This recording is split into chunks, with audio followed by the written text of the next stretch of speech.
ನೀಡಿದ್ದಕ್ಕೆ ವಕೀಲನ ಮೇಲೆ ಮಾರಣಾಂತಿಕ ಹಲ್ಲೆ.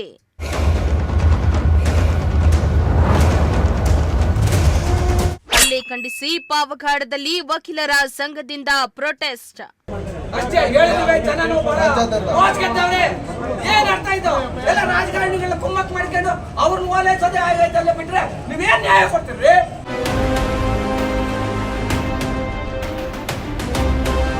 ಪಾವಗಡದಲ್ಲಿ ವಕೀಲರು ಕಕ್ಷಿದಾರನ ಪರವಾಗಿ ವ್ಯಕ್ತಿಯೊಬ್ಬರಿಗೆ ನೋಟಿಸ್ ಜಾರಿ ಮಾಡಿದ್ರು.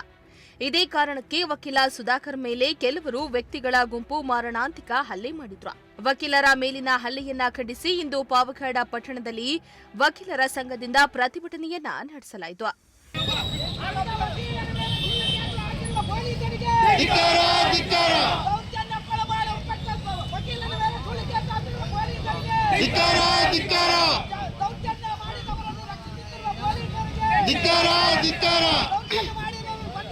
ಹೌದು, ವಕೀಲರ ಮೇಲೆ ಹಲ್ಲೆ ಮಾಡಿರುವ ವಿಚಾರವಾಗಿ ತಪ್ಪಿತಸ್ಥರ ವಿರುದ್ಧ ಪ್ರಕರಣ ದಾಖಲು ಮಾಡದೆ ಪೊಲೀಸರು ಒಳ ಒಪ್ಪಂದ ಮಾಡಿಕೊಂಡಿದ್ದಾರೆಂದು ಆರೋಪಿಸುತ್ತಾ ಇಂದು ವಕೀಲರ ಸಂಘದವರು ಬೀದಿಗಿಳಿದು ಪ್ರತಿಭಟನೆಯನ್ನ ನಡೆಸಿದ್ರು. ಪೊಲೀಸರ ವಿರುದ್ಧ ಘೋಷಣೆಗಳನ್ನ ಕೂಗುತ್ತಾ ಪ್ರಮುಖ ಬೀದಿಗಳಲ್ಲಿ ಪ್ರತಿಭಟನೆಯನ್ನ ನಡೆಸಿದ್ದಾರೆ.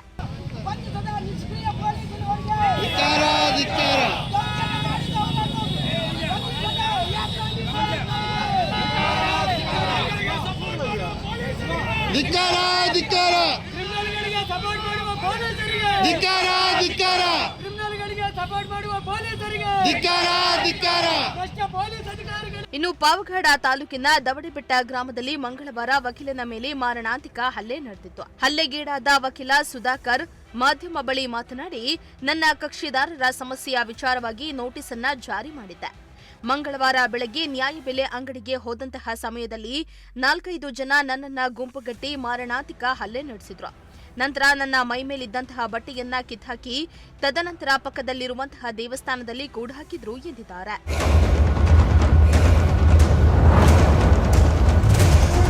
ಇನ್ನು ಈ ವಿಚಾರವಾಗಿ ವಕೀಲ ಶೇಷಾನಂದನ್ ಮಾತನಾಡಿ, ಕಕ್ಷಿದಾರನ ಪರ ನೋಟಿಸ್ ಜಾರಿ ಮಾಡಿದ್ದಕ್ಕೆ ಇಷ್ಟು ದೊಡ್ಡ ಮಟ್ಟಿಗೆ ಮಾರಣಾಂತಿಕ ಹಲ್ಲೆ ನಡೆಸಿರೋದು ನೋಡಿದ್ರೆ ನಮ್ಮ ಸಮಾಜ ಯಾವ ಮಟ್ಟಿಗೆ ಬೆಳೆದಿದೆ ಎಂಬುದು ಗೊತ್ತಾಗ್ತಾ ಇದೆ. ಹಲ್ಲೆ ಮಾಡಿರುವ ಪ್ರತಿಯೊಬ್ಬರ ಮೇಲೂ ಕಾನೂನು ಕ್ರಮ ಕೈಗೊಳ್ಳಬೇಕು. ಇಲ್ಲವಾದಲ್ಲಿ ಮುಂದಿನ ದಿನಗಳಲ್ಲಿ ದೊಡ್ಡ ಮಟ್ಟದಲ್ಲಿ ವಕೀಲರು ಹೋರಾಟ ಮಾಡಬೇಕಾಗುತ್ತೆ ಎಂದಿದ್ದಾರೆ. ಸಂಬಳ ತಗೊಂಡು ಸುಮ್ಮನೆ ಏನೋ ಒಂಥರ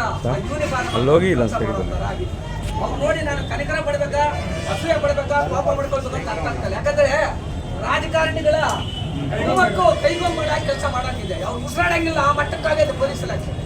ಸುಮ್ಮನೆ ಪೊಲೀಸ್ ಠಾಣೆ ಹೆಸರು ತೆಗೆದಾಕಿ ಯಾವ್ದಾನ ಒಂದು ರಾಜಕೀಯ ಪಕ್ಷದ ಬೋರ್ಡ್ ಹಾಕಿದ್ರೆ 4 ಪೊಲೀಸ್ ಸ್ಟೇಷನ್ನಲ್ಲಿ ಪಕ್ಷಗಳು ಹಂಚ್ಕೊಂಡಿದ್ದಾರೆ. ನಾ ಪಕ್ಷದ ಯಾವ್ದಾನ ಹಂಚ್ಕೊಂಡು ಮಾಡ್ಕೊಂಡ್ರೆ ಬಿಟ್ರೆ ಸುಮ್ಮನೆ ಯಾಕ್ರೆ ನಮ್ಮನ್ನ ಕಳಿಸ್ತೀರಾ? ಎಷ್ಟು ಕಳ್ತನಗಳಾಗ್ತಾ ಇದಾವ್ರೆ. ನೋಡಿದ್ರು ಕೂಡ ರಕ್ಷಣೆ ಇಲ್ವಲ್ರಿ? ಎಲ್ಲ ಬೇತಾನೆ ಮಾಡ್ತಾರೆ. ಈಗ ಅಶೋಕ್ ಅಂತ ಅದೇನ್ ಮಾಡ್ತಾನೆ ಏನು? ಅವ್ರೇನು ಅವ್ರಿಗೂ ರಾಜಕಾರಣಿಗಳಿಗೆ ಕಮ್ಮಲ್ ಬೀಳದ ಬಕೆಟ್ ಹಿಡಿಯೋದ ಕೆಲಸನ ಅಶೋಕ್ಗೆ, ಎಸ್ಪಿಗೆ,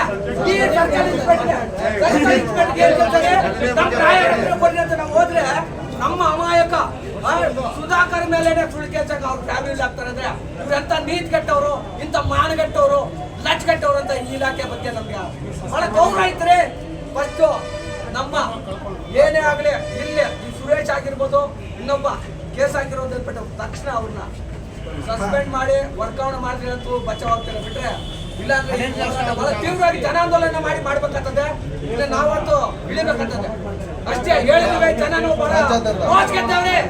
ಏನ್ ಅರ್ಥ ಇದು? ಎಲ್ಲ ರಾಜಕಾರಣಿಗಳ ಕುಮ್ಮಕ್ ಮಾಡ್ಕೊಂಡು ಅವ್ರನ್ನ ಓಲೈಸೋದೇ ಆಗೈತಲ್ಲ ಬಿಟ್ರೆ ನೀವೇನ್ ನ್ಯಾಯ ಕೊಡ್ತೀರಿ? ಒಬ್ಬ ನ್ಯಾಯವಾದಿಗೆ ತೊಂದರೆ ಆದಾಗ ನೀವು ನ್ಯಾಯ ರಕ್ಷೆ ಕೊಡಲಿಲ್ಲ ನೀವು ಹೇಳ್ತಾರ ಜನಸಾಮಾನ್ಯರಿಗೆ ಏನ್ ಮಾಡ್ತೀರಾ? ನಮ್ಮ ಮೇಲೆ ಸುಳ್ಳು ಕೇಸ್ ಹಾಕ್ತೀರಾ ಅಂದ್ರೆ ಏನ್ ಅರ್ಥ? 10 ಜನ ಅಲ್ಲೇ ಇದ್ದಾರೆ. ಅವ್ರು ಏನಿದ್ರೆ ಅರೆಸ್ಟ್ ಮಾಡ್ಲಿಲ್ಲ? ಅವ್ರು ಎಷ್ಟು ಲಂಚ ಕೊಟ್ಟವ್ರು ನಿಮ್ಗೆ? ಯಾವ ತರ ನಿಮ್ಮನ್ನ ಇದು ಮಾಡಿದ್ದಾರೆ? ನಿಮ್ಗೆ ಅಂತ ಗೊತ್ತಿರೋದವ್ರೆ ನಿಮ್ಮನ್ನ ನೀವು ಸಪೋರ್ಟ್ ಮಾಡಿ ನಾಳೆ ನಮ್ಮನ್ನ ಪಬ್ಲಿಕ್ ಮರ್ಡರ್ ಮಾಡ್ತಾರಪ್ಪ. ಯಾರು ಹೊಣೆಗಾರ? ಇದಕ್ಕೆ ನೀವೇ ಹೊಣೆಗಾರರು.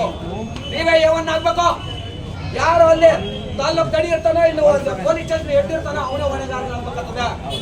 ಬಹಳ ನಾಚಿಕೆಡಪ್ಪ ಪೊಲೀಸ್ ಇಲಾಖೆ. ಇಷ್ಟು ಅಧೋಗತಿಗಳಿದೆ ಅಂದ್ರೆ ಅದು ರಾಜಕಾರಣಿಯಿಂದ ಕುಮ್ಮಕ್ಕಿಂದ ಆಗ್ತಾ ಇದೆ. ಆಮೇಲೆ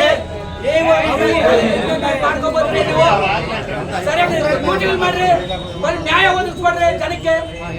ಏನು ಒಂದು ವಕೀಲಿಗೆ ಈ ಪರಿಸ್ಥಿತಿ ಬಂದ್ರೆ ಜನಗಳಿದ್ದೇನೆ ಬರ್ತದ್ರಿ, ಇನ್ನು ನ್ಯಾಯ ಬಂದು ಏನು ಕೇಳಕ್ಕಾಗ್ತದನ್ರಿ? ಯಾರೇ ಆಗ್ಲಿ ಏನೇ ಆಗ್ಲಿ ಸಂವಿಧಾನ ಅಡಿಯಲ್ಲಿ ಕಾನೂನು ಚೌಕಟ್ಟಿನಲ್ಲಿ ಏನು ಬರೋದು ಫಸ್ಟ್ ಪೊಲೀಸ್ ಸ್ಟೇಷನ್ ಬಂದ ಇನ್ನೆಲ್ಲ ಹೋಗ್ತಾರೆ.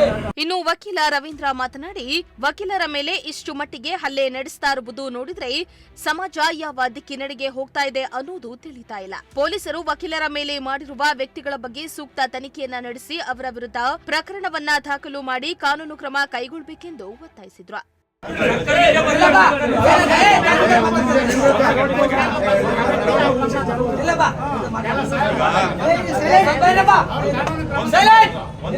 ಈಗ ಇದುವರೆಗೂ ಸಹ ಎಲ್ಲ ವಕೀಲರು ಇವತ್ತು ನಮ್ಮ ಬಂದ್ಬಿಟ್ಟು ನಿಮ್ಮ ವಕೀಲರ ಮೇಲೆ ಏನು ಅಲ್ಲೇ ಆಗಿದೆ ಅಲ್ಲೇ ಬಗ್ಗೆ ಕ್ರಮ ಕೈಗೊಂಡಿಲ್ಲ ಅಂತ ಹೇಳಿ ತಮ್ಮ ತಾವೀಗ ದೂರು ಕೊಡ್ತಾ ಇದ್ದೀರಾ, ಜೊತೆ ದೂರೆಲ್ಲ ಕೊಟ್ಟಿದ್ದೀರಾ ಆಲ್ರೆಡಿ. ಈಗ ಅದೆಲ್ಲ ಮಾಡಿದ್ದೀರಾ, ಅದೆಲ್ಲ ನೀವು ದೂರೆಲ್ಲ ಕೊಟ್ಟಿದ್ದೀರಾ. ಬಟ್ ಇವಾಗ ತಾವೆಲ್ಲ ಏನು ಇವತ್ತಿದ್ದಾರ ನೀವು ಇವೆಲ್ಲ ನ್ಯಾಯಾಲಯನ ಬಹಿಷ್ಕಾರ ಮಾಡಿದ್ರೆ ಇಲ್ಲಿ ಬಂದಿದ್ದೀರಾ. ಇಲ್ಲಿ ಬಂದ ನಂತರ ನೀವು ನಮಗೆ ಒಂದು ಮನವಿಯನ್ನು ಕೊಟ್ಟರೆ ಆ ಮನವಿ ಪ್ರಕಾರ ಕ್ರಮ ಕೈಗೊಳ್ಳುತ್ತೆ. ಅವ್ರಿಗೂ ನಾನು ಲೆಟರ್ ಸಹ ಕೊಡ್ತೀನಿ. ಸಂಬಂಧಪಟ್ಟ ಮೇಲಧಿಕಾರಿಗೆ ಎಸ್ ಪಿ ಅವ್ರಿಗೆ ಲೆಟರ್ ಬರೀತೀನಿ, ಎಸ್ ಪಿ ಅವ್ರಿಗೆ ಬರೀತೀನಿ, ಡಿವೈಎಸ್ಪಿ ಕಳಿಸ್ಕೊಡ್ತೀನಿ.